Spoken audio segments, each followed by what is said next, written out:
for joining us today, and it's really my honor and pleasure to introduce Doug, who I've known since Occupy Wall Street, which feels like ancient history. Doug Henwood is an economic journalist based in Brooklyn. He published the Left Business Observer, a newsletter on economic and politics, from 1986 to 2013. He hosts a weekly news radio show, Behind the News, which originates in KPFA Berkeley and enjoys a rich afterlife as a podcast. His books include Wall Street, How It Works, and For Whom, After the New Economy, and My Turn, Hillary Clinton Targets the Presidency. He has written for The Nation, Jacobin, The New Republic, and Harper's. His current research obsession is the rot of the US ruling class, which is a great obsession. And Doug is also a proud and active member of the North Brooklyn DSA branch. And without any more, I'd give you Doug Henwood. I recommend everybody mute yourselves and put on speaker view so we can all see Doug and hear him well. Thank you. Well, I'm not sure how much of an attraction seeing me is, but I'll do my best. Thank you, Susan, and thanks everyone for coming. And before I get to the body of my talk, I just want to celebrate our electoral victories and say how proud I am to be a member of DSA. Hello, comrades. And if you're not a member yet, please join. As someone who is a socialist throughout the dark days of the 80s and 90s and zeros, let me say how great it is to see socialists in Congress and legislative bodies all over the country. Not to mention all the vast uprising that's across the USA. So onward to state power and total social transformation. Long ago, I was a right-winger, briefly and weirdly, and the title of this little talk, Reflections on the Current Disorder, was one that dreadful old reactionary William F. Buckley used as his all-purpose evergreen when he was asked what he's going to talk about. Sorry, it's a tasteless joke, but just making fun of my past. What we're in right now, aside from the health crisis, is not your typical recession. Back in the old days, meaning in the 3 or 4 decades after the end of World War II, there was a textbook pattern to the business cycle. After a few years, an expansion would mature, the stock market would get exuberant and frothy, labor markets would tighten, meaning wages would start to rise more rapidly than the employing and owning class liked, because tight labor markets increase workers' power, inflation would pick up, and the Federal Reserve would raise interest rates to provoke a recession. Stocks would decline, the overall pace of business would slow, unemployment would rise, wage and price pressures would ebb, the employing and owning class would feel better about the whole balance of forces, and then that achieved, the Federal Reserve would then lower interest rates and recession would turn into recovery and expansion. That's the way it was for this, what the French call the 30 glorious years, the 30 or so years after the end of World War II. But all this began to change with the onset of the Neoliberal Era in the late 70s, early 80s. The deep recession of the early 80s crushed labor and led to a massive onslaught on unions and deep cuts in social spending. Wall Street went wild with takeovers and restructurings that led to job cuts, wage cuts, and speed up. The capitalist class, now firmly installed in the driver's seat, demanded higher profits and higher stock prices above all other priorities. For the last 40 years or so, it's been a great time to be rich, but things haven't been so great for everyone else. The whole system, though, got generally more unstable. Instead of that neat boom and bust cycle I described earlier, we had insane bubbles, reckless speculative manias that would end in crashes. The first was as the 1980s turned into the 1990s. The second as the 90s turned into the 2000s, following the dot-com mania of the late 90s. And then there was the housing bubble of the early 2000s that ended in the 2007-2008 crash and the subsequent recession. Each recovery from those crashes got weaker and weirder, with the very upper brackets making out like bandits, and the rest of the population feeling like the previous recession had barely ended. The point of this compressed history is that the US economy, and not just ours, but much of the rest of the world, was experiencing a growing underlying sickness over the long term, despite the superficial appearance of prosperity. Neoliberalism, by which I mean the belief that markets should be insulated from any political influence and capitalists should be free to do as they please with little restriction, had seriously undermined the system's integrity. And when I say insulated from political influence, I mean of the humane sort. Intervention to make the rich richer or bail them out when they hit a wall was perfectly okay, encouraged, in fact. The competence of the state, military and police functions aside, were consciously eroded, and the public sector derided and mocked. Public investment was squeezed, and our physical and social infrastructure was left to rot. Class and racial disparities in health widened along with income inequality and economic precarity. Debt levels kept rising, and the cult of maximizing stock prices meant that corporations didn't invest or hire as much as they might have. Many borrowed money just to buy their own stock to raise its price, leaving firms in weak financial shape when this crisis hit. Especially true of the airline industry, which now wants a bailout. This economic crisis is different from both sorts I've been describing. It's not the garden variety recession of the post-World War II decades, nor is it like the financial crises of the neoliberal era. It's the result of mass illness disrupting normal economic life, making it impossible for people to work, though of course many were forced to at great peril. Also made it impossible for people to shop or do all the things that keep the wheel of consumption and production spinning. But this crisis hit a system that had been structurally weakened because of this systemic rot. The erosion of state capacity, declining health among a lot of the population, increasing financial fragility, inequality, precarity, and all the rest that we've become very familiar with. Fragility and precarity are widespread even in what are nominally good times. But according to an annual survey of economic well-being done by the Federal Reserve, an institution that ironically shows more interest in the topic than most others in US society, the survey done last October by the Fed, when the unemployment rate was under 4%, here's some highlights. 16% of adults were unable to pay their monthly bills in full. Another 12% they couldn't pay if they were hit with an unexpected $400 expense. So that's over a quarter of the population, very vulnerable just in very good times. Over a third couldn't meet that unexpected $400 expense either out of savings or using a credit card they'd pay off at the end of the month. The rest would either carry a credit card balance or just throw up their hands in despair. 1 in 4 people skipped medical or dental care because they couldn't pay. Almost 1 in 5 had unpaid medical debt. Now, these are averages. It will not surprise you to learn that white people did better than the average and Black and Latino people did worse.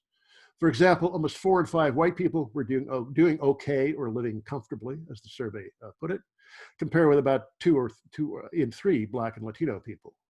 You could turn that around though. Even in a relatively good year, 1 in 5 white people were barely getting by, and non-white people were doing considerably worse. Almost 4 in 5 straight people, I was surprised the Fed asked this question, but they did, were doing at least okay compared with 2 in 3 identifying as lesbian, gay, or bisexual. Again, turn that around, 1 in 3 people identifying as LG or B were not doing so well, economically speaking. So that was the situation, not 6 months ago, 8 months ago, going into this hellscape. In June, the official unemployment rate was over 11%, 3 times what it was when the Fed took that survey last year. Unemployment had come down from a peak of almost 15% in April, as people were recalled to work, but that 11% figure is higher than any month between May 1941 and April this year. It never got that high during the deep recessions of 1982 or 2008, 2009. Under this definition of unemployment, you have to have looked for work in the previous month. If you didn't, you're not counted as unemployed. If you broaden the definition of unemployment to include people who've given up the job search as hopeless and those who are working part-time but want full-time work, the unemployment rate was 18%. Though down from April's peak, that was still higher than any point during the Great Recession of a decade ago. And now it looks like the late spring recovery has run out of steam. Well over 1 million people a week are still applying for unemployment insurance. A cumulative total of over 52 million have applied since the crisis began, and now over 30 million are collecting benefits. Not quite half of those beneficiaries are on the rolls because of an expansion of eligibility to freelancers and others who would not have been eligible under the traditional programs. That expansion of unemployment insurance eligibility was part of the first pandemic relief package, the so-called CARES Act. That CARES Act also included the $600 a week benefit on top of the normal state benefits. Benefits vary widely by state, ranging from $550 a week in Massachusetts to $215 in Mississippi. Most southern states pay well under $300. The national average pre-supplement before that $600 supplement was just $342. So that $600 supplement made a huge difference to millions of people. It is now expired. As I wrote last week in Jacobin, the unemployment insurance provision of the CARES Act were perhaps the most generous welfare state measures in our ungenerous history. Job losses from late March onward resulted in steep declines in wage and salary income, about twice as bad as the declines after the 2008 financial crisis, and exceeded only by the onset of the Great Depression in the early 1930s. But those declines in wage and salary income were more than offset by the huge increases in unemployment insurance benefits, along with those $1,200 checks, assuming you got one. These payments were so large that personal income actually rose overall over the last couple of months, despite the giant hit to wage and salary income. Personal consumption spending collapsed in late March and early April, but stabilized almost the very day the CARES Act passed, and it began rising when the payments started flowing in mid-April. According to near real-time tracking of debit and credit card spending compiled by the Opportunity Insights Project, led by the extremely energetic economist Raj Chetty, spending nearly recovered to pre-crisis levels by mid-June. Since then, they've begun to slip, and now that the $600 emergency payments have stopped, we can expect them to fall sharply. These numbers are, of course, aggregates. Lots of people almost certainly haven't been so lucky. Many reported huge difficulties in filing for unemployment insurance because our systems are so antiquated. Some of those systems are written in COBOL, a 1960s programming language that is hard to find programmers today who know, so they can't really update the systems. Bloomberg, the news service, not the billionaire ex-mayor, was out with a story earlier today that estimated that as much as a quarter of the benefits went unpaid because of those bottlenecks. Despite the payments, food banks have been doing record business. According to a new experimental weekly survey from the Census Bureau, the so-called Household Pulse Survey, there's been a decline of over 30 million people in the number reporting that they're getting enough of the food that they want. Most, 25 million, say they're getting enough food, just not what they want, but the rest, almost 5 million, don't have enough to eat, at least some of the time. Still, there's no question that those supplemental benefits helped a lot, but no longer. There will probably be a second COVID relief bill, but the two parties are far apart on details, and the Republicans are even divided among themselves. Democrats are looking for a $4 trillion package, Republicans a quarter of that. The GOP is leaning towards another round of $1,200 checks, $200 rather than $600 and 6 supplemental unemployment benefits, which would cap at 70% of previous wages, something many states say would take them weeks to calculate. They also want job retention tax credits. They love tax credits for business. And they also want liability shields to protect employers against suits for employees who are forced back to work. The liability shield is Mitch McConnell's top priority for new legislation. The Dems want aid for busted state and local governments and school districts. Republicans don't. This bickering is likely to drag on well into August, which means lots of seriously broke people for weeks on end. And why do the Republicans want to put a tight lid on unemployment benefits? Because, as Treasury Secretary Steve Mnuchin said, we're going to make sure that we don't pay people more money to stay home than go to work.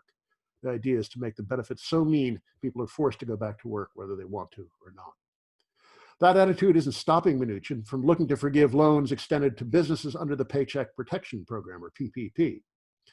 Businesses who took those loans were supposed to keep employees on the payroll. If they did, those loans would be forgiven. It's not clear how many actually did keep employees on the payroll or how many gamed the system by laying off and then recalling workers before the deadline. But Mnuchin wants to forgive the loans without knowing exactly what happened through audits. The whole program, the whole PP program, was a disaster. Much of the money went to areas least affected by either the virus or unemployment. Big companies got benefits, although they weren't supposed to. The program was administered through banks rather than public authorities, and their decisions were often opaque, arbitrary, and slow. ProPublica reported today that temp firms got PPP money and were paid by their clients at the same time, so they were double dipping the whole thing. The contrast with European job preservation schemes is striking. Those paid employers promptly, with no elaborate application protocol, to keep workers on the job, and they did. European unemployment rates have risen only slightly during this crisis, and their economies look to be mostly recovering. Ours is a wreck. The recovery in employment we saw in May and June is also running out of steam. The same weekly Census Bureau Household Pulse survey reports a 5% decline in employment between mid-June and mid-July, or about 7 million people in numerical terms. As spending slips because the expanded unemployment benefits have expired, it's hard to see how those employment numbers could do anything but decline further. Add to that the increasing COVID toll in the South and the West, and we have a serious problem on our hands, and one that's only getting worse. How long could this recession last? A long time, I'd say, years. Not only is a recovery dependent on getting the virus numbers seriously down, there's been a lot of damage to the real economy that's going to take a long time to repair. As I said at the beginning, this is not merely a conventional old textbook recession, a story of what the mainstream calls overheating, followed by an imposed cooling, followed by a normal recovery, nor is it a financial crisis recession where recovery is inhibited by a huge debt overhang. It's one caused by immense damage to the real sector. Supply chains broken, workers kept off the job because of sickness and death, or the fear of sickness and death. Firms bankrupted by months of closure that may never open and rehire. The Fed can pump money into the markets, and the federal government can deficit spend at a previously unimaginable scale. But even so, these real sector problems will take a long time to heal. And we hadn't really recovered from the 2008 crisis either. That led to long-term serious economic damage. Had the economy continued to grow in line with its 1970 to 2007 trend, GDP would have been about 20% higher than it was before the onset of this crisis. Yes, GDP is a deeply flawed measure. It says little about distribution or quality, but it is what the capitalist system runs on. Listen to any pundit or propagandist, and growth is what the whole setup is all about. And by this most conventional of measures, American capitalism is failing badly on its own terms, or was even before we went into this crisis.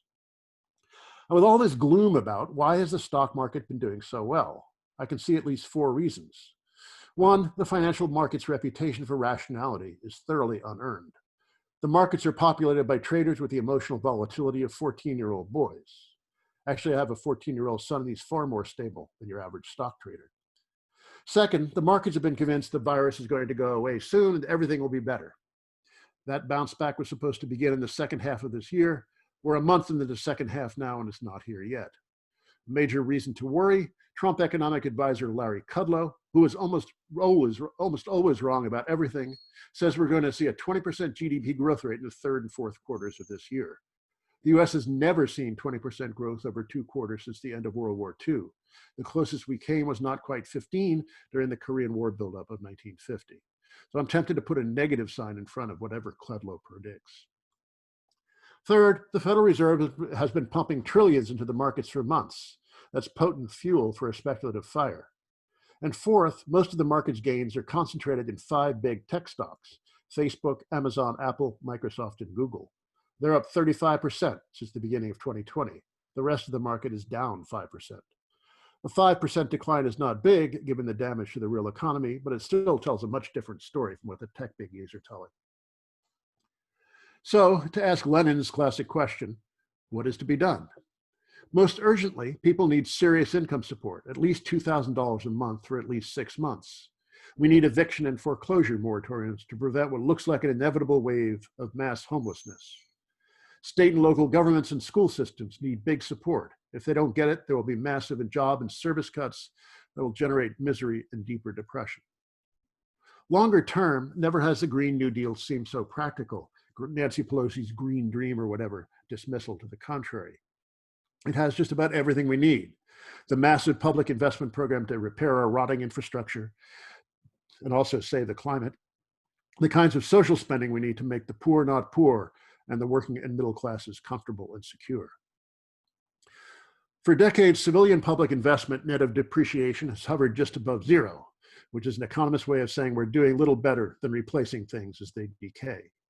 This economic statistic can easily be confirmed by walking around anywhere in the US outside our poshest neighborhoods. We need massive public investment in infrastructure on the model of the New Deal, both to fight the slump and make this country habitable for the bottom 80 to 90% of the population. That infrastructure investment must not be simply more of the same, not more airports and highways, but clean energy and high-speed rail. The investment program needs to be part of a conversion of an economy based on the exploitation of workers and nature into something humane and sustainable. The New Deal also subsidized artists and writers, and the projects it created were often quite beautiful, not driven by the mean Philistine view of life that we usually associate with the public sector. As an example of the new kind of investment we need, we might want to get now unemployed auto workers back to work, but not by building vehicles that do not threaten life on Earth. A model to think about was a proposal to transform a closed auto plant in Ontario into something that was earth and worker friendly that some unions worked on, but it collapsed because of the lack of union support and public sector support. But that's the kind of thing we need to do, convert these destructive things into constructive things. We also need to think about industries we don't want to see recover. The airline industry is in dire shape. It's also ecologically destructive, and we need to imagine a world in which we all continue to fly much less. Of course, workers must be protected in this transition, but the industry itself must be severely shrunk, if not euthanized. The cruise industry is filthy and wrecks the towns where those giant ships dock. It too should be euthanized. This would be a propitious time to nationalize the oil and gas sector, undertaken with the idea of putting them out of business. We must move as quickly as possible to stop the use of fossil fuels, and as long as these entities exist in private hands, the political and economic obstacles to that necessity are nearly impossible to overcome. Because the price of oil has fallen dramatically, the value of the major carbon producers has cratered. The 5 biggest US oil companies have a combined market value of about $400 billion, which means that they could easily be nationalized. That's equal to less than 2% of US GDP and about 1/8 of JP Morgan Chase's total assets. The shareholders of the oil and gas companies will whine, but as the financial world wakes up to the inevitability of carbon's obsolescence, the value of their investments will tend towards zero anyway. The banking system is in decent shape right now, surprisingly perhaps, but should the recession continue, as I think it will, this will change as more and more people and businesses find themselves unable to service their debts. Nationalize several of the largest banks, and unlike the nationalizations of Sweden in the 1990s and the UK a decade ago, the nationalization should not be undertaken with the idea of returning to private ownership as quickly as possible after the government eats the losses. They should be run on entirely different principles, something like a financial utility, meaning providing basic services like checking and savings accounts, but not incomprehensible financial products. There's no reason those nationalized banks couldn't be run to finance the Green New Deal. Some of the Green New Deal would be financed with traditional tax and bond finance public spending, but there's no reason that these socialized banks couldn't participate. Along with the nationalized banks, we could create something on the model of the Reconstruction Finance Corporation, which existed in the 1930s to finance the Green New Deal. It would be a publicly capitalized bank that would evaluate and fund projects like clean energy generation and new models of food production. At the same time, we should severely rein in with an eye to abolishing the so-called shadow banking sector of private equity and hedge funds. Private equity has saddled companies with crippling levels of debt, which enrich their investors but put them at great risk of failure, even in relatively good times. A subset of private equity, venture capital, can play a more constructive role, but it's quite small. Hedge funds, though, do little but destabilize markets. And never has the need for Medicare for all been so clear. And the reason for that isn't only the need of freeing people from the anxiety of not being able to pay for their medical care, but also because there's little in the way of planning for the distribution of healthcare beyond what the market demands. A major part of the reason the US has been so unprepared to handle this coronavirus crisis is that hospitals are built and outfitted according to where the money is, not where according to the needs are. Hospitals in both cities and rural areas are broke and closing in the middle of a health emergency. They need to be built where they can serve the people who need them. A lot of this might seem like pie in the sky, but whoever thought there'd be a socialist caucus in the New York State legislature? The right still has lots of political power, but it's widely discredited, and mainstream Democrats are out of ideas. We're deep in a massive economic and social crisis, and we've got the energy and ideas, and they don't. Now is not the time to be shy. Thank you.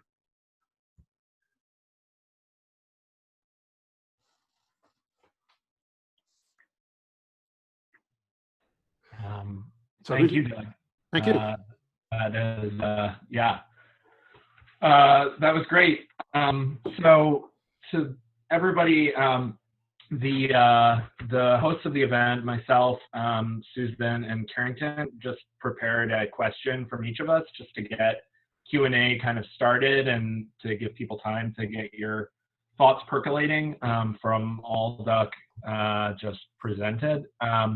The way, if you want to get in line to ask a question, you do is you just write stack in the chat like I'm doing right now. If you write the word stack, we'll put you on the list and make sure you get to ask a question. So without further ado, maybe Susan, do you want to start? Yeah, that was a great dialogue. I really appreciated it. As a parent and somebody, who's very tied into urban public life, one of my biggest concerns is that there's a lot of things that people are doing in response to the coronavirus from a health perspective, which is going to set us back in terms of like social movements that have fought for a greener, more sustainable, livable city, right? So like people are moving out to the suburbs, right, out of fear of the city. There's greater push towards private school and homeschooling now among like the privileged classes. People are purchasing cars. So I guess my question to you is, how do we prevent this from being like a shock doctrine that destroys our public institutions by the political and economic elite in a way that would benefit them in the short term, but would basically kill us all in the long term? And I know that's more of a political than economic question, but it's one that like keeps me up at night. Well, I don't think you can separate the political and the economics, but I literally lie awake myself at night worrying about these things. And I love urban life, and I'm very distressed to see the moving trucks in the street and this sense that there's a sense, which I think is incorrect, that density has caused the problem, and it's not. It's certainly household density, where a lot of poorer people are forced to live many to a room. That's been a fuel to the spread of the disease. But now we're seeing coronavirus spreading in the Sun Belt, the South and the West, and so it's no longer really a New York City thing as people thought at first. But we do need the kinds of funding that prevent the collapse of state and local governments, and we need to finance the public infrastructure generously. We need to finance public transit. The MTA in New York is, the transit authority is in dire shape now, running like unimaginable deficits. Although, Michael Bloomberg could cover the transit authority's deficits by writing a few personal checks. So the idea that we don't have the money for these things is problematic. But on the other hand, we also talk about taxing the rich to pay for an ambitious social program on the state level and the city, and the rich may be gone. So I don't know if they'll be around to tax. But in any case, we really do need to fund the public sector adequately, and the school problem now is just so enormous. What are we going to do? How are we going to reopen the schools? The Major League Baseball, which has a fairly large amount of money and has been testing carefully and doing on paper everything that seems to be right, is now probably going to have to shut down the season because of the spread of disease. If Major League Baseball, with all its resources, can't do it, how are we going to reopen schools? We need, especially in older urban school systems where the classrooms are tightly packed, and the physical structure is falling apart, and the bathrooms are not cleaned even in normal times. I don't know. We just can't do it without a massive influx of funds. But we also have to create a sense of social solidarity. Sometimes crises make people want to help each other, make them support each other. Sometimes crises make people just want to do what's best for them and forget about everyone else. And there does seem to be somewhat more of a solidaristic ethic spreading around, at least, the growth of socialism. Socialism is a nice word in U.S. political discourse, which is something I certainly don't remember in my lifetime. So that's something hopeful, but we really do need to fund the public infrastructure to keep everything from falling apart. And the last thing we need is for more sprawl, more residential sprawl, more private transportation, more of an attempt to solve public problems in individual ways. There's a line from play by the Swiss dramatist Friedrich Dürrenmatt, which I read in high school German, which I've never forgotten. Every attempt by an individual to solve for himself that which concerns all must fail. And I think we need to get that sense, popularized, that people can't solve social and political problems on their own, and if they try to, they're only going to make things worse. And we're going to have to do a lot of work of research and organization and persuasion in order to bring out people's best impulses and not their worst. Thanks, Doug. I'll go next. So, of course, real estate is important in New York City, and people aren't able to make rent. Commercial spaces aren't able to make rent, and or their income is considerably gone down, and people don't have as much need for office space as they once had, now that they're phoning in to work. Do you have a sense of what the impact might be on like the New York economy, which, maybe income from that goes on to fund other things? Like, so maybe there's a cascading effect beyond just real estate. And also, so if there's some fallout, and also if there might be some opportunities from this crisis for us to take advantage of as DSA members.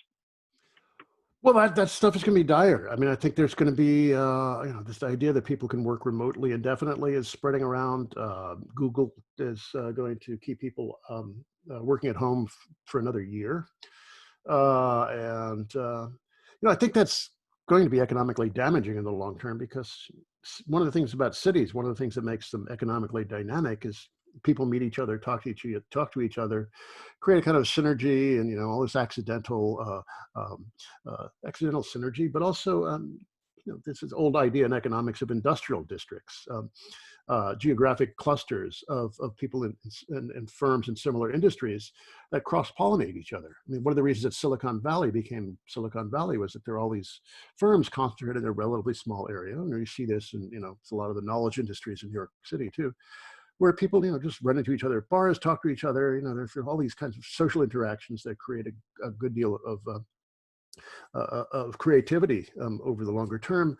And I'm afraid, this sense of working remotely is going to undermine that very significantly. And also, the levels of stress on people who are working remotely seems to be enormous. I saw an exchange on Twitter between two women a couple of weeks ago, and one said, "I feel like I'm sleeping at the office," and then the other one said, "I think no, I feel like the office has moved in with me." That just especially for women who are doing a lot of the work of social reproduction, this kind of permanent remote economy has become very, very stressful and alienating. So that the social effects of that were bad, but also the economic effects are going to be bad too, as there's just going to be not as much tax revenue in the city to support public, the public sector. It's going to be dire. Now, okay, rents will probably come down, so that might be a good thing for some people. There are also, all these downtown Brooklyn, all these high rises opening up that may never get filled. Who knows what we're going to do with those? Those can be put to public purpose. Remember, in the crisis of the '70s, there was that development west of Times Square. What had become that they could never fill, so they turned it into artist housing. So we can think about putting a lot of empty space into public use that's not driven by creating the highest profit for the developer or the owner. So there is that possibility, but it's going to be rough. It's going to be very, very rough for New York and other cities around the country. And what Susan was talking about too, this sense of turning against the idea of urban life could be very damaging to those of us who like New York City and wanted to come back in something resembling its own old form, only more humane. So we really need to do a lot of creative thinking about what a new urbanism is going to look like after this, as this crisis passes, if it ever does. But it's going to be rough. There's no two ways about it. And also, if the vacancy rate reaches a certain level, I can't remember what it is, 4 or 5%, then rent stabilization automatically expires. So that also could create a lot of trouble. Oh, that's interesting. Okay, thank you. We're going to move on to Stack. Jeremy, you're up first. Yeah. So thanks so much, Doug. There's a lot packed into this talk. I had two brief questions. One is actually a follow-up of your answer to Susan's question, I think, about taxing the rich. I do think, obviously, with we in New York State thinking about more socialists in the legislature, one of our priorities is there's going to be an austerity budget, more austerity budgets coming, and our priority is, that we should tax the rich instead. I'm wondering how serious you think the objection that, well, maybe the millionaires, billionaires move away, is, and if you think that there are alternative means like pied-à-terre tax or sectoral taxes, like a lot of taxes on Wall Street, et cetera, if those are better things. Like basically, how do we work to make sure the crisis is not falling on working class New Yorkers? And then more than it is already. And then the second question I had was, one of, there are a couple of silver linings, I guess, sort of about this moment of crisis. One is obviously we had a mass protest movement that came to being, perhaps partly because of the conditions that it created. And another thing is that obviously Trump is doing quite poorly and looks, almost guaranteed to lose the election. Not that one can count on anything, but thinking then about the more likely looking Biden administration, I wonder what you think some of the kind of initial battles might be over setting the priorities for that administration. I mean, I take from your talk that sort of presenting the Green New Deal as a framework, as an alternative to whatever the hell Biden's offering is one thing we can do. Are there other, you think, sort of initial skirmishes that are likely to happen that maybe the left, or because the left barely existed, it didn't really fight in 2008 when we had another experience of a, neoliberal Democrat type taking power in a terrible crisis, and obviously doing far less than we might have hoped. What might be some of the initial fights that we'll need to fight and win this time around? Well, on the taxing the rich question, I've had some problems with that idea at the national level, and that is, we have to think about what we want taxing the rich will do. Do we want to look at it as a permanent source of revenue, or do we want to put the rich out of business as a class? And if we want to put them out of business as a class, then that's not a recurring source of revenue. It's just, you're taxing the rich as you would tax, say, pollution, some noxious thing you want to get rid of. If you look at how the Scandinavian welfare states are financed, the Nordic welfare states, actually, if we want to include Iceland. If you look at how those are financed, they're financed with consumption taxes that fall on middle and upper middle class people, not just the rich. And there's just not enough money in taxing the rich, especially if you tax them hard enough that they kind of disappear, to finance a civilized welfare state. So, I mean, this idea that there's this endless amount of money we can get by taxing the rich is really limited, even at the national level. There were certainly things we can do. We can raise the taxes on the rich. Yes, we can do that. We can crack down on tax shelters and tax evasion, all that sort of thing. There's a lot of money that could be gotten.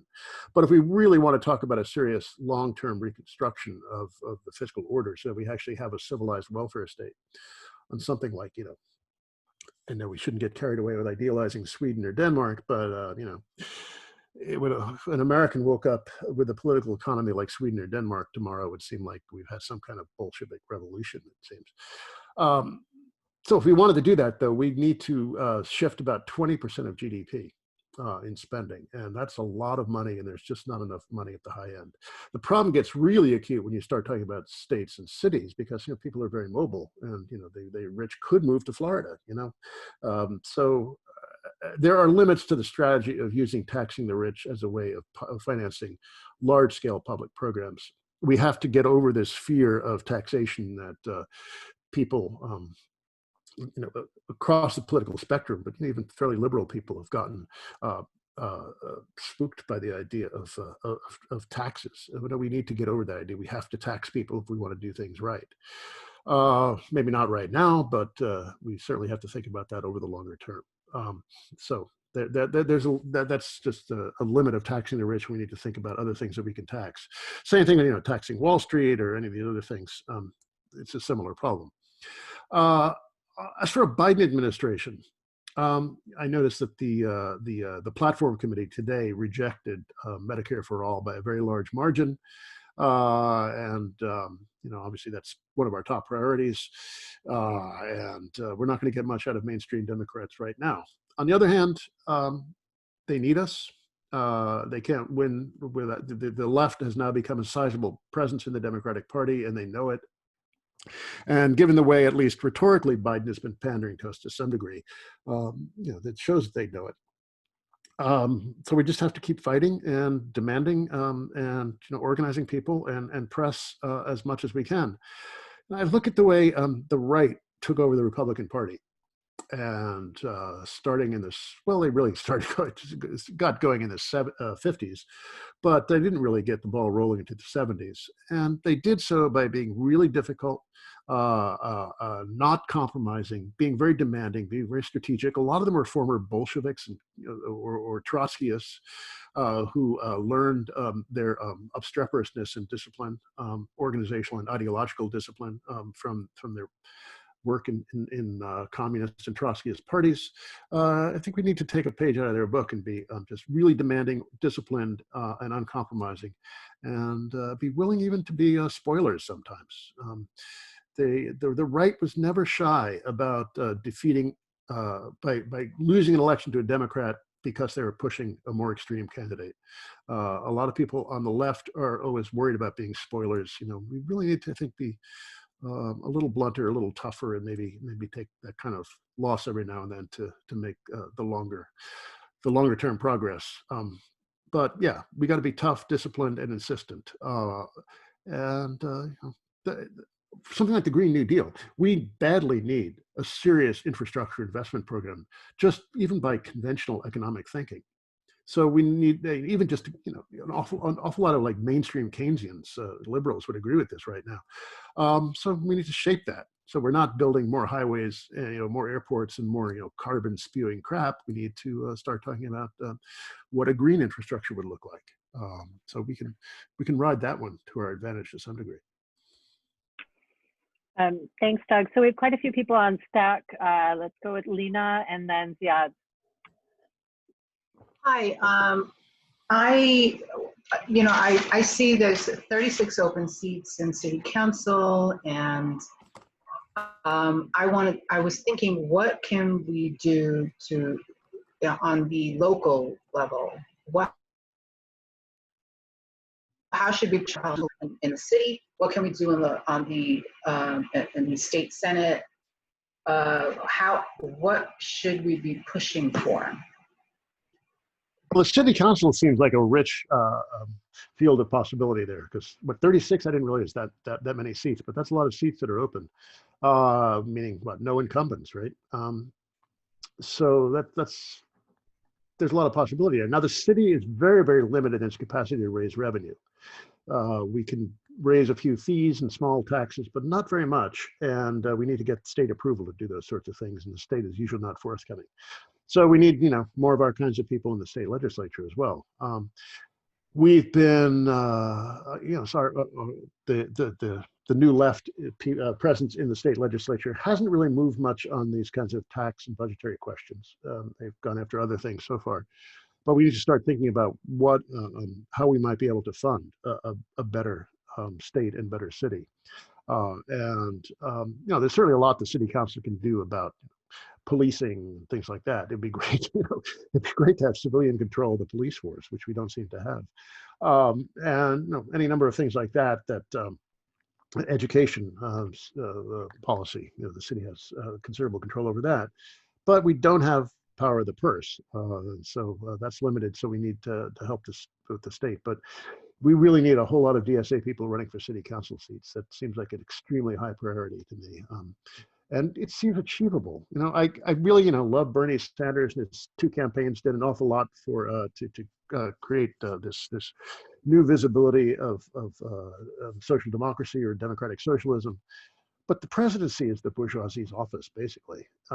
But things like city councils and state legislatures are very accessible to outsiders, as we've seen. So yeah, I think we should focus a lot of our energy at those things. And Congress to some degree, but I think really state legislatures and city councils we should be focusing a lot of our energy on that. And one of the ways the Swedish Social Democratic Party built up to a national presence was by starting from the bottom up. They didn't go after top offices. They went on those sorts of things, which is just what the right did as it was taking over things over in the 70s and 80s. They went after boards of education and city councils and things like that. So that seems like a very fruitful area for DSA people to focus on right now, because you can win those. And we've won some. Very impressively won a bunch, last week or whatever it was. It seemed like a long time ago now. But yeah, that seems much more fruitful than going after the big offices. Full disclosure, I'm actually running for city council. All right. What's your name? Lena Melendez, All right. Where are you running? District 7 in Manhattan. All right. Well, good luck. Thank you. All right, Ziad and then Christopher. Hi, thank you for speaking today.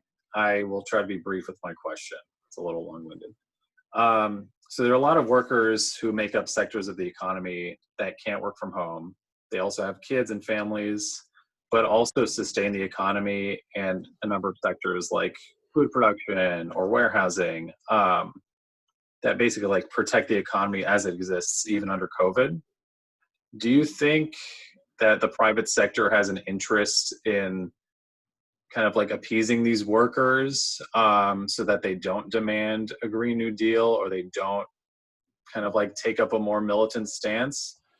Or are they banking on, more of the same, kind of like a less empowered working class so that they can like reap the benefits of a crisis as they usually do? Like, what do you think the private sector is like anticipating people are going to try to do in the future? I think the private sector views those sorts of workers as completely dispensable, disposable even, and replaceable. They can drop dead of COVID and they just figure they can find another one, desperate. And that's the way they like it. With the unemployment rate now at 11%, and probably closer to 20 if you had a more accurate measure, there are certainly a lot of desperate people who need work, and I think the employing class sees that as an ideal world for them. And there's certainly, especially in logistics and that sort of thing, retail, they're very vulnerable to strikes. I mean, you could clog up the system very, very quickly. You could shut down Walmart with a few strikes. You could shut down Amazon with a few strikes, and they know that. But they're just hoping that because of the nature of the work and the nature of the workforce, it's going to be very hard to organize those sorts of people. But it seems very crucial that they be organized and to create that kinds of pressure. But I think the employing class seems very confident of its power to get the workers they need without having to pay much of anything. And you can see with what the Republicans are pushing now, like by extending the unemployment benefits, but at a very reduced rate and capping their level. They want to force people back to work. I mean, that's the whole strategy, and they've been very explicit about it. McConnell, Mnuchin, Kudlow, they've all said it very explicitly. It's funny, there's a reason now that say the quiet part out loud has become a cliche these days, because they're all doing it. I guess Trump blurting things out in the way he does has inspired people to be much more honest about what they really think. But yeah, they want to have a miserable unemployment system, a benefit system, just to make people risk life and limb to get a tiny paycheck. That's their ideal.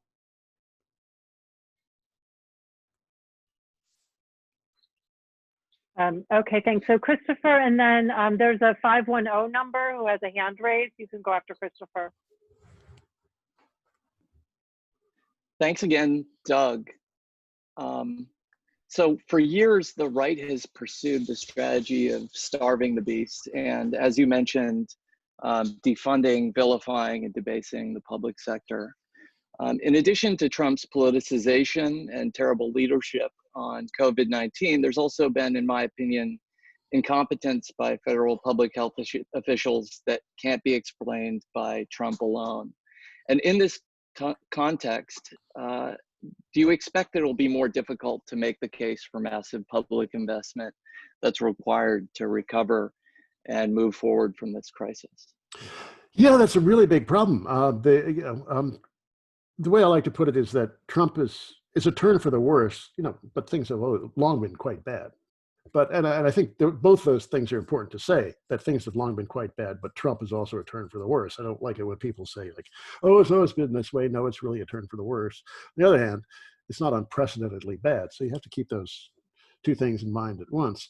But for something like the CDC, which used to be the leading public health agency in the world, a kind of place that people wanted to work at, maybe make a career at, it's now just lost all its luster. But this has been in the works for a long time. My friends David Himmelstein and Steffi Wohlhandler, who are among the founders of the Physicians for a National Health Program, they do marvelous work on healthcare finance and stuff like that. Were saying to me recently that that the CDC used to be a great place to work, and now nobody wants to go near it. And that didn't start with Trump. There's been budgetary tightness going on for years and years and years. The Obama years, after the financial crisis was over, and after that initial stimulus bill in 2009, there has been austerity throughout the public sector, and it shows. There's just been an erosion of state capacity at every level. And we can see that. That's one of the reasons this crisis has been hit us so hard. Other countries have seen similar things, but nothing quite like the United States has experienced, except unless you want to include Brazil, which has a lot in common with the United States right now. But yeah, among the richer countries in the Northern Hemisphere, we've just been just massively incompetent. So, it is hard to make the case that the public sector deserves funding and respect, because there's been this long-standing decline in its quality and the prestige around it. But the only argument I can think of countering that with is that we need it. Without it, we're screwed. And that the reason that so many people are sick and dying is precisely because of this long-standing austerity and derision of the public purpose. So yeah, we just have to fight it with that truth. And I know it can be an uphill battle, and a lot of Americans have always been, hostile to the public sector. There's this long-standing bit, self-reliance and individualism and all that sort of thing that they're deeply ingrained in American culture, especially white American culture, WASP American culture. But we just, it's just the most practical thing right now is to fight that kind of thinking, because without it, mass death is all we have to look forward to. And now, of course, as the climate crisis bites, it's only going to get worse. The only way we can fight this sort of thing is with a sense of social solidarity and public purpose. And yeah, we really need to make that argument aggressively. Thanks, Doug. So the 510 number, feel free to ask a question, and followed by Christian.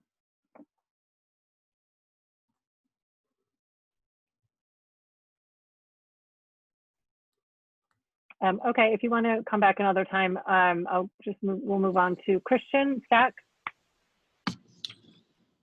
Hey, Doug, it's good to see you. I'm a big fan of yours on social media. So I think following up on what Christopher was saying, I come from like a pretty poor / working class background with Irish Catholic immigrants. And so the whole idea was get like a job with a union and a pension and blah, blah, blah. Of course, most of that doesn't exist anymore. But what I find most difficult is that it seems like people have no imagination. Like we can't, even with this whole thing about opening the schools, like people feel like either they send their kids to school and everybody gets sick and dies, or they keep their kids home and the kids don't learn. And it's like, so I guess I'm curious as to what you think that we can do to kind of foster more imaginative responses, or to get the public to think it doesn't have to be this way. It could be better. I feel like a lot of people that I talk to just don't have any, and Zai just said in the thing, no imagination or no expectations. It's like they just don't have the ability, or the ability has been really mangled them to think this could be better. And I don't, I just wonder how we inspire that in people. Well, that's an excellent point. I think about that a lot. You know, the historian Richard Hofstadter wrote somewhere that the period roughly from the 1930s to the 1960s was about the only one in American history where people had a sense of collectivity and all the normal competitive individualism as an organizing dominant principle was set aside in favor of some kind of sense of common purpose. So that's what gave us the New Deal for the Great Society. And then starting in the 70s, we had a backlash against that. And we're back to the old competitive individualism model. But you know, as my friend Sam Gindin says, one of the great successes of neoliberalism has been reducing people's expectations. 40 years of being told that it's all on you to solve your own problems, that collective action makes no sense, that you know that there's no horizon beyond capitalism. It's just become deeply ingrained in a lot of people's common sense, and it's really, really hard to break out of that.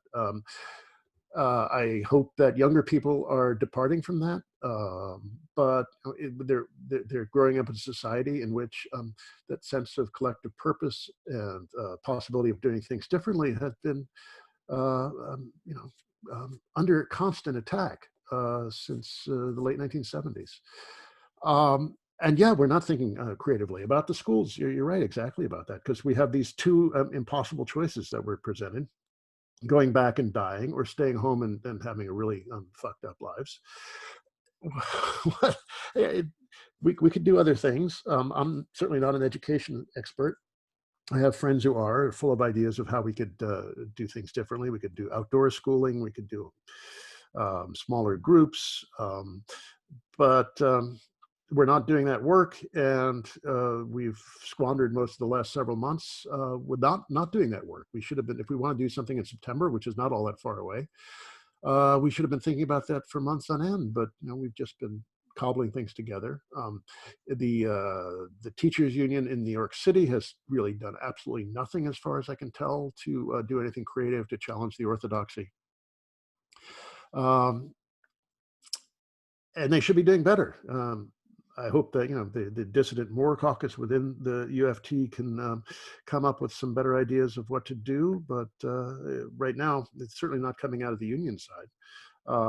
And I think some of the maybe California teachers unions have some ideas, but yeah, there's really not a whole lot of thinking about this sort of thing.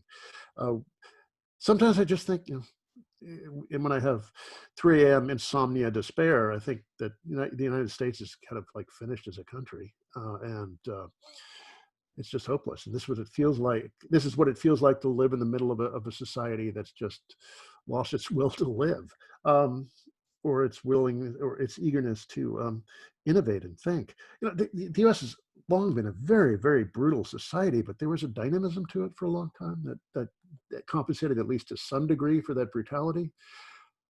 That seems largely gone, and I don't know what happened to it. I think maybe it's just our time has passed or not, but it does feel like we have, the imagination has become completely bereft. And I just hope that DSA and democratic socialism can bring about some kind of reversal of that long decline. But yeah, that the lack of dynamism and imagination is a very, very, very serious problem, and I hope we can revive it. That should be one of our prime missions as an organization. Thanks, Doug. Next up is NYC DSA Unstuck. Yeah, hi, that's me. I'm Julie. Do you really see like any difference when for the presidential election, like Biden or Trump? I mean, will there really be any difference between either one being elected?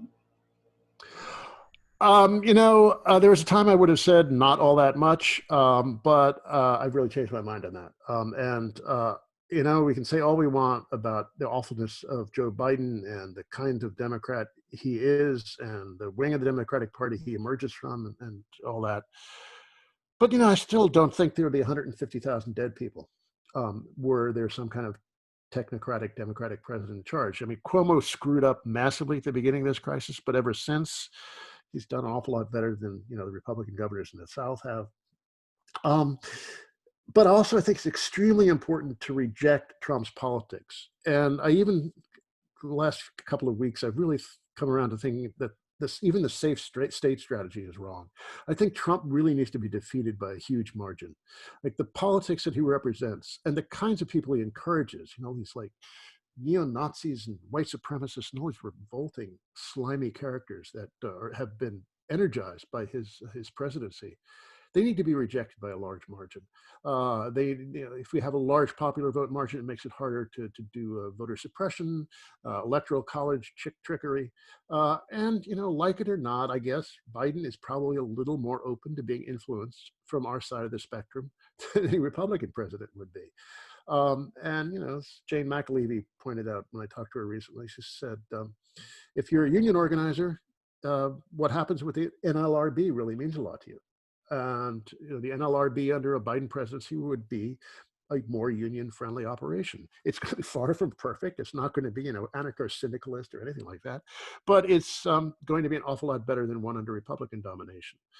And also, given the rise of the left in the last few years, it's a very different, broader environment for somebody like Biden to operate in than it would have been for Obama, or it was for Obama.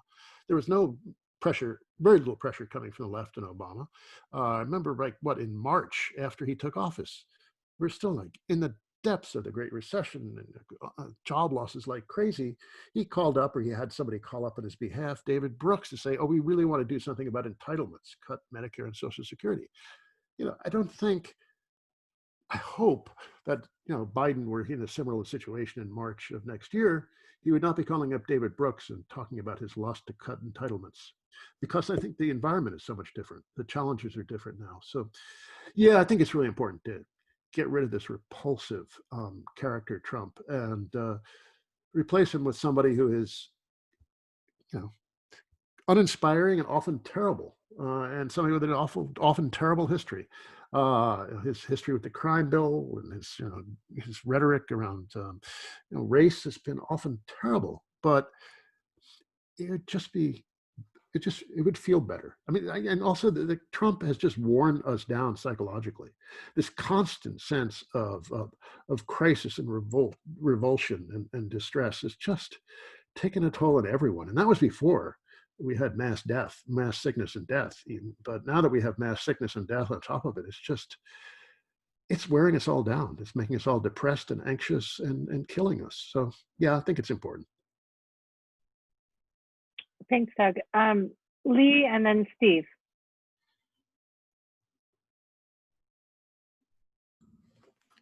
Okay, so two things. One is I just wanted to comment quickly to what Christian said about ideas. No, not enough ideas. To me, there's lots of ideas. There's not enough organization. And, to me, what we need to be doing is building mass organization. For instance, in North Brooklyn, there's enough DSA members that we could create a mass organization that would have some weight. And, in those mass organizations, I think people's ideas come forward and they help each other. And, I think that would be great. But what I want to address to Doug is a question about, it's more like an economics question, is about this zero interest rate. To me, the zero interest rate is, a direct attack on savers, on working people who are trying to make their way through life. And, make it so putting money in the bank is a stupid thing to do. And it is now, because you get no interest, but you get, unless you have above 20,000 in your bank account, you get fees. So putting money in the bank, you lose money. You're stupid to do it. And then they decry, oh, nobody has $400 in savings to, survive a crisis, as if that's something wrong with the working people. They don't know how to save. At the same time, they push all the money into the, the most speculative things. Even in the stock market, it's, the 5 big stocks that are making money. Everybody else is either nothing or losing. And I find that no one on the left really talks about that. Really, the whole economic plan from the Fed since the beginning of COVID has been to exacerbate income differences with the idea that somehow that'll grow the market and grow value or some crazy thing like that. So I just was wondering if you could address that and how we could make that a talking point or some aspect of that a talking point for the left. I'm not exactly clear on what you mean there. What do you want to encourage saving or what? Yes. I don't. You want to encourage saving? I would think that, saving is what the working people try to do to, raise some funds so that they have some security in life. And it's impossible to do now. It's hard to do for working people. And they, as part of their response to COVID, they instituted zero savings to push money into the stock market. Isn't that what they did? And to me, that's been a major driver towards income disparity and wealth disparity. Driven it already bad, to the max. Okay, on the first point, mass organization is great. I love the idea, and I also think if in a group like ours, we are full of creative energy, but we need to think about. We need to generate some ideas of what we would do if we had power. There's these jokes about when the Cuban Revolution won, they turned to each other and they said, "What do we do now?" Would be nice to have some idea of what we would do now if we got into power. And so the example earlier of what we would do about schools is an important one. We have a lot of people in DSA who are teachers or involved in education in some way. We could really be thinking seriously about how we could approach this problem. And we have the resources, we have the people. So yeah, I just think we need to put our heads together and start thinking about these practical things and have something to do, because we are getting closer to positions of real power, and we need to do something with that. On the second issue, the reason that people don't have $400 in savings is because they just don't have the money. I mean, their incomes are not keeping up with their expenses, and most people live paycheck to paycheck, and they don't have a spare quarter. And that's the reason. That it's not because the Fed is discouraging savings through a zero interest rate policy. The Fed is doing, it's weird. I find myself defending the Federal Reserve more often than I used to. But right now, it's one of the few institutions of bourgeois society that actually has some degree of competence left. And they're actually making noise about being concerned about inequality and things like that. It's just the kinds of things that I hadn't heard coming out of a central bank before. So there's, but it's one of the few institutions that have not been completely grounded in the dirt by the disparagement of the public sector. Of course, Trump is now doing his best by nominating that lunatic Judy Shelton to the Federal Reserve Board, but so far they've been insulated from that. But they're doing what they can to try to keep things from falling apart. They have a class skew to it. They are more likely a business than working people. There's no question about it. They're more likely to try to keep the financial sector afloat than they are to try to keep the real sector afloat. All that's true, but they have a limited array of options, and they could be buying municipal bonds instead of treasury and mortgage bonds. They could be doing things a little differently. But I don't think that driving interest rates down towards zero may hurt the saving, the rentier class to some degree, but it's not what's keeping people from saving. What's keeping people from saving is they just don't have any money. Thanks. So Steve and then David. Hey, Doug, thanks for doing this. Appreciate it very much. Just wanted to touch on the general big picture sense of despair, anxiety, with the inability to really congeal around politics. Also, the emptying out of New York has really been frightening to me.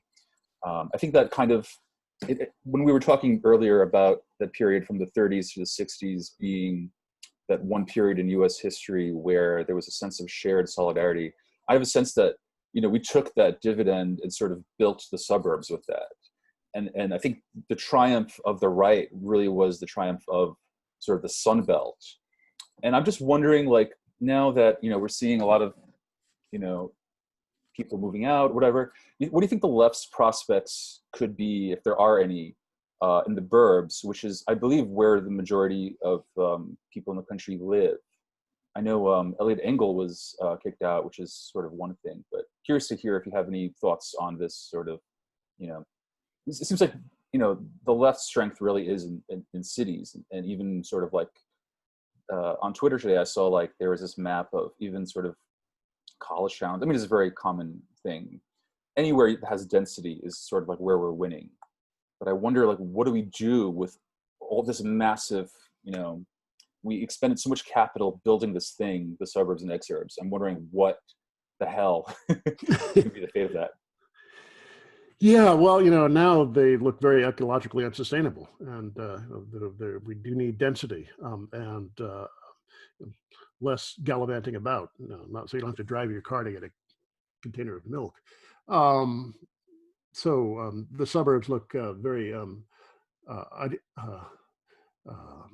undesirable from that perspective. Well, I can understand why people are just looking, to escape microbes and complexity.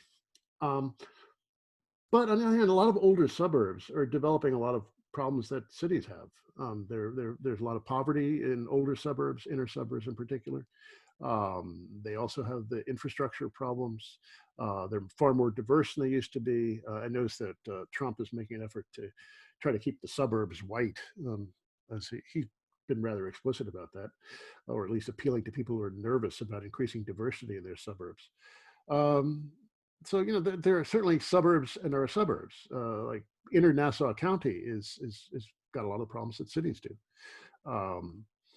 and I think we can make some gains in those kinds of areas. That's probably had something to do with why Engel went down. Is that that's not Martha Stewart's suburbs. That's a much more gritty and complicated demographic in some of Engel's district.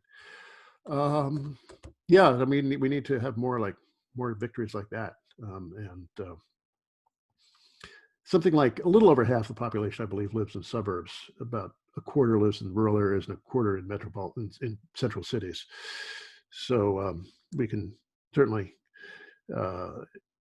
In New York State, of course, half the population lives in New York City, so that's not typical. We have a larger presence in the state government than other big cities do in other states. But yeah, we do need to make inroads in the suburbs, and we do need to do something to counter that, that image of escape and avoiding complexity and avoiding social problems. They'll catch up to you eventually. It's not like people who there's what is it? Amy Wilentz had a piece in the op-ed page of the New York Times in the midst of the depths of the corona crisis in New York City, crowing about how we don't have this sort of thing in LA because we're sprawled and we drive around in cars, and look, our people mocked our way of life, but we're actually doing better, and now turn around and bit them in the ass. And certainly you're seeing that in parts of Texas and Florida, places where people thought they could escape all these urban problems, but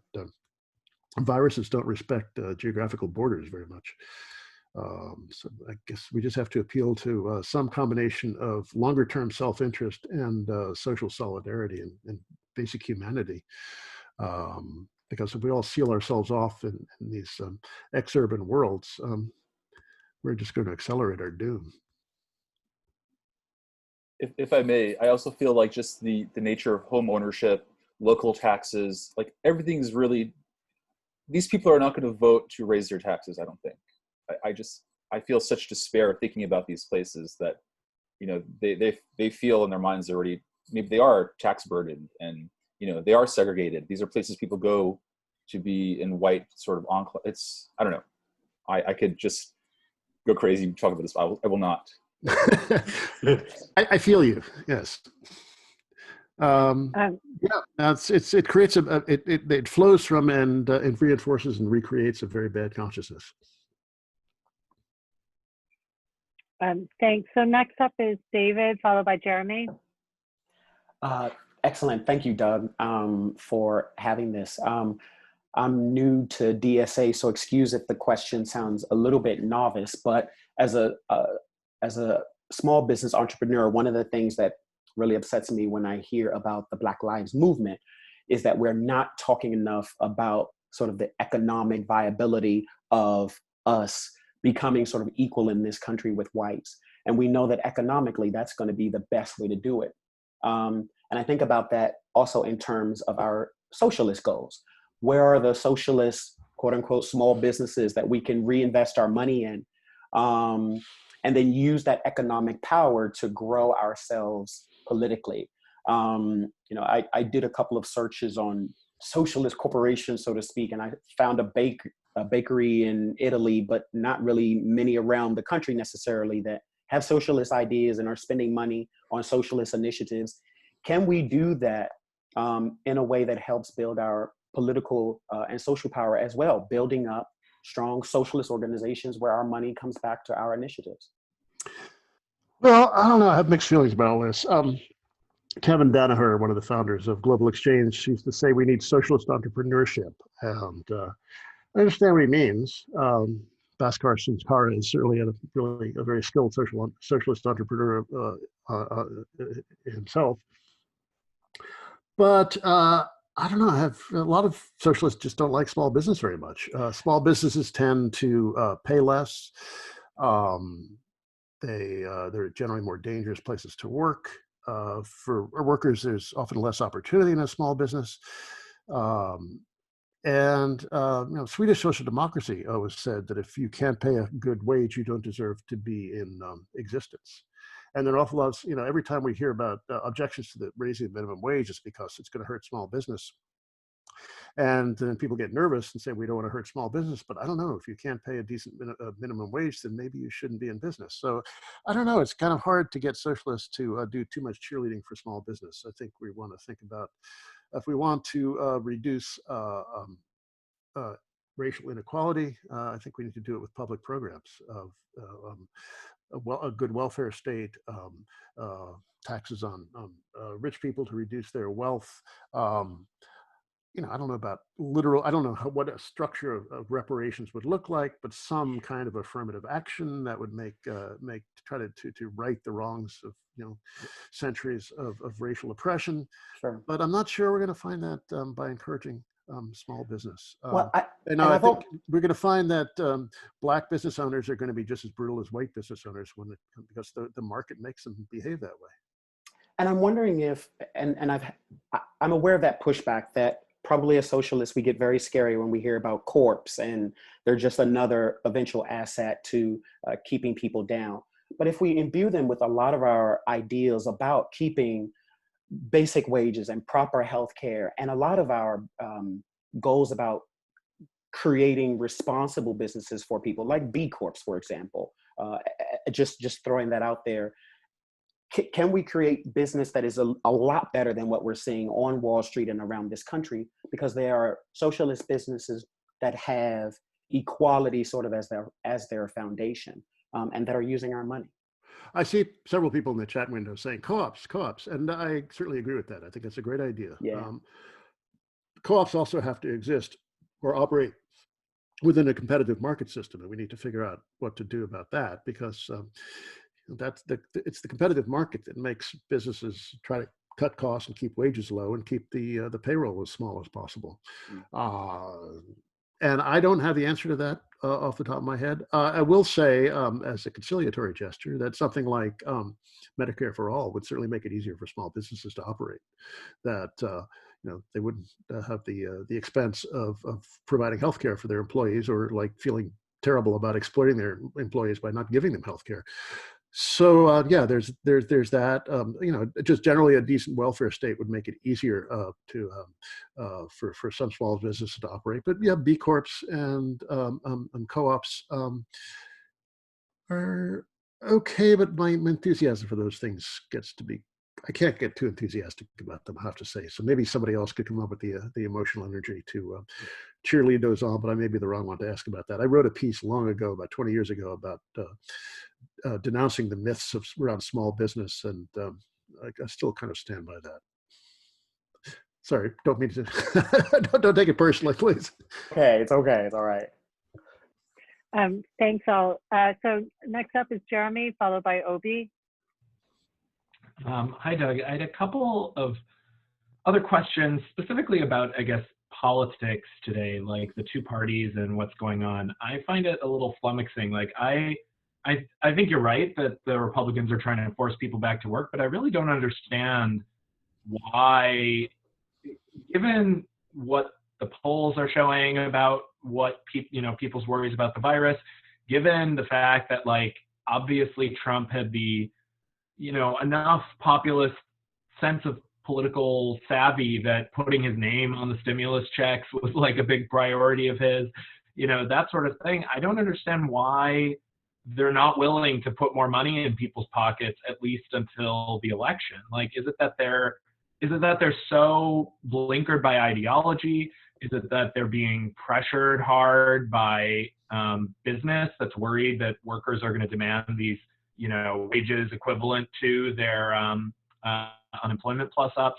Is it that they're worried that a bigger crash is going to come? Like, what is motivating the Republicans? And then on the Democrat side, I think you pointed out that the unemployment plus up was huge, and from what I understand, Bernie had played some role in that. I guess, how do you think the Democrat response has been so far to COVID?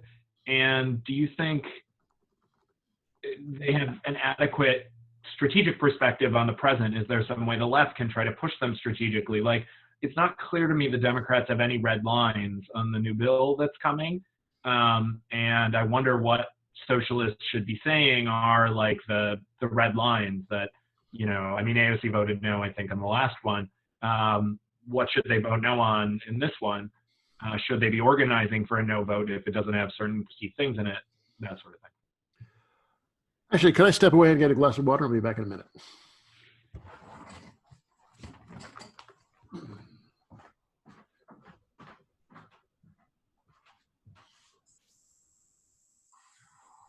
Like we need to do a commercial break or something.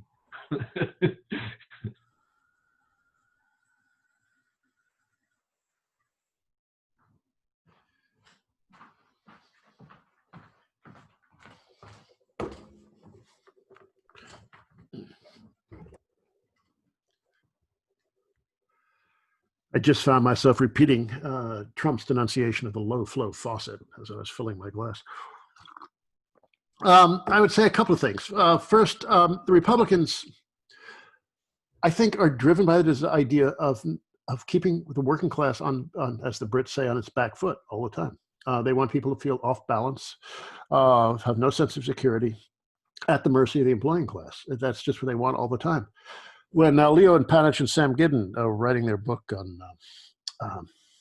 the emergence of the American world system, I can't remember the title of it, but they interviewed then CEO of GM and said, we're from Canada and your auto firms, GM and the rest, do pretty well under the Canadian system. Why wouldn't you want that here in the US? And the CEO of GM said, we just don't want to create a new entitlement. We don't want the workers to expect more. And I think that's what drives a lot of this thinking, that they don't want to be generous. They want to be as tight as possible and force the working class into the discipline of factory labor.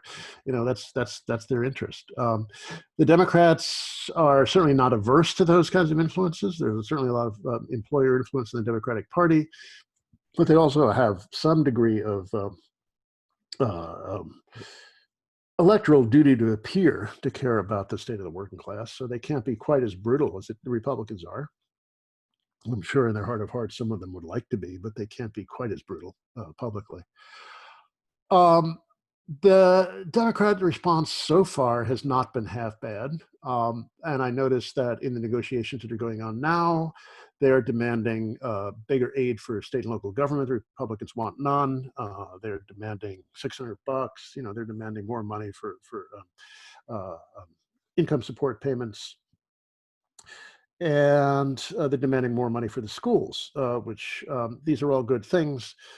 Whether these are red lines, I don't know. I mean, we'll see. I mean, they're talking now kind of as if they are, but as Congress approaches recess, in early to mid-August, they may lose some of their resolve, as they often have in the past. So, yeah, I mean, they're saying some of the right things, and certainly what they're pushing for in a second relief package is an awful lot better than the Republicans are pushing for, and they're not really very excited about the idea of shielding employers from liability, the way Mitch McConnell is eager for them to do.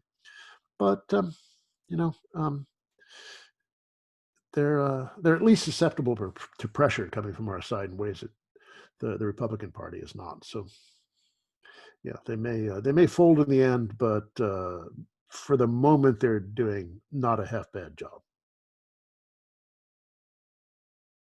But then they don't control the Senate, so they have that problem. Thanks. So Obi and then John. Hi. One of my favorite policies during the Bernie Sanders campaign was the federal jobs guarantee, but it didn't seem to get like a lot of traction compared to the UBI stuff, which I personally did not like much. What do you think? Why do you think the federal jobs guarantee plan wasn't as popular as UBI? And do you think that would be a good thing to pursue now?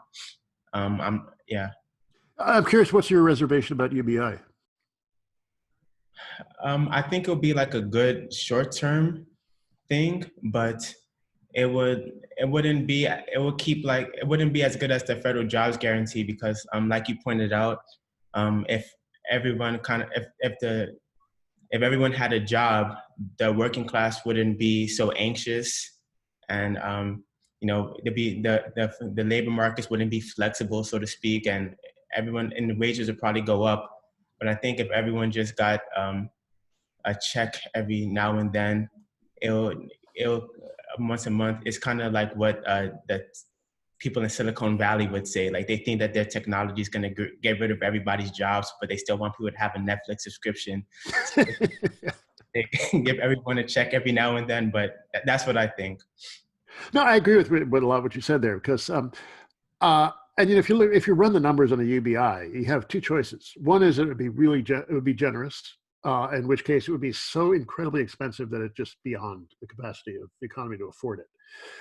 The other alternative is, which is like, people like Peter Thiel and all the Silicon Valley proponents are talking about, is something that's so small that it's trivial. And it would not make much difference in people's lives. And it would also involve ending pretty much every other form of social spending and folding it all into a UBI, which is what the libertarians like about it. They want, no social welfare structure at all. They just want to give people money and they can behave like good neoliberal consumers. I think a job guarantee is a really good idea. I think it certainly it would, by putting a floor under employment, make it a lot easier harder rather, for employers to demand things from the working class, which is why the employing class would hate a job guarantee. It would reduce the power of the SAC. The SAC would lose its sting, as Koletsky said in his famous article on full employment. There's an awful lot of things that need to be done in a society that the market is not going to do on its own, like environmental reconstruction, kinds of retrofitting housing for insulation and green solar power and all kinds of things that could be done as part of a Green New Deal system that would be part of a federal job guarantee. My father was in the Civilian Conservation Corps in the 1930s and never stopped talking until practically the day he died about how wonderful it was. And I think everyone who went through that program had pretty similar experience of it, that they're building national parks and cleaning up rivers and cleaning up landscapes. And God knows we certainly have a lot of that sort of work to do. And if people were well paid for it, had nice benefits and union scale wages, and a job guarantee, that'd be a great way to perform the work involved in the Green New Deal. We also have an awful lot of care work that needs to be done. Child care, elder care, sick care, If we had people doing that who were paid well for it, not the way they're paid now. One of my favorite factoids is that childcare workers are paid less than parking lot attendants in this country. If people were well paid for that kind of work, that'd be a great way to put people to work humanely, doing important things that the market is not going to do on its own. So yeah, a job guarantee is a really good idea, I think. And but the employing class really hates it because it increases the general bargaining power of the working class, because the threat of unemployment loses much of its sting.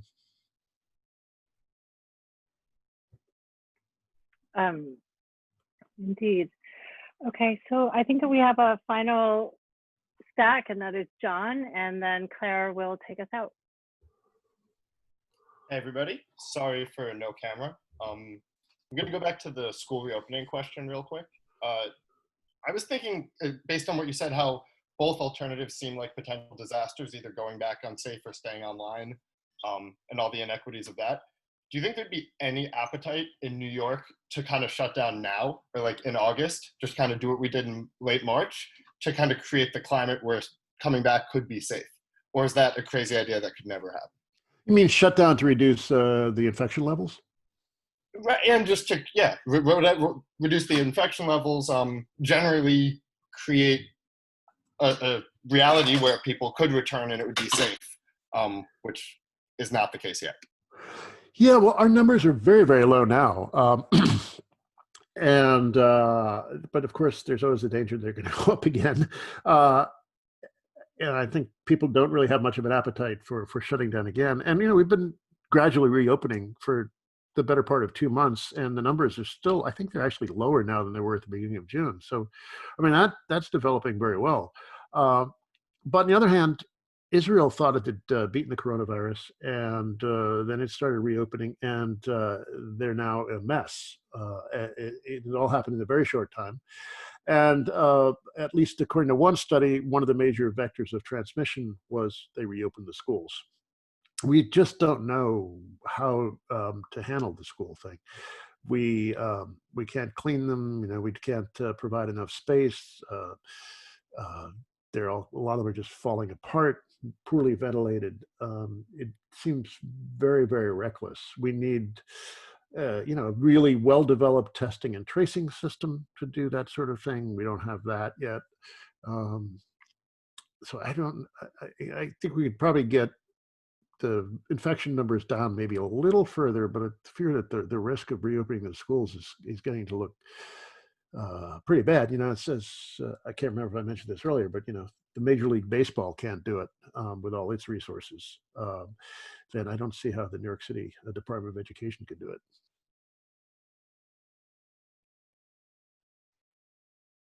Okay, you know what, I would like to put myself on stack really quickly and just say, we are NYC, DSA, and I wonder if you have ideas for how we can prioritize like our strategic campaigns at this time. I mean, do you have insight into that? Like, I know we're fighting on so many different fronts, but should we try to grow our numbers so we can have more people? Do you have any ideas about that? Well, I think we should really need to think seriously about the school question. I think we could, have something. We should probably develop some. I don't know. Do we have ties with the Moore Caucus within the UFT? I don't know, but that would seem like something worth developing. And then, what's going to happen with the spending? I mean, the revenue and spending for the city. As we're just going to have a very, very, very serious problem. The city and the state are going to have very, very serious problems. What are we going to do about that? What's going to happen? And then also, what kind of city do we want? We're going to have a very different city one way or the other when this is all over.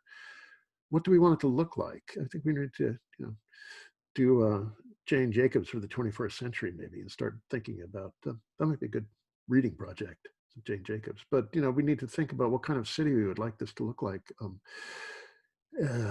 As we enter the era of intensified climate crisis and austerity and this post-pandemic world, it'd be really nice to do some serious thinking about that sort of thing. And focus really on problems of governing the city and reviving it and bringing back New York City better than ever before.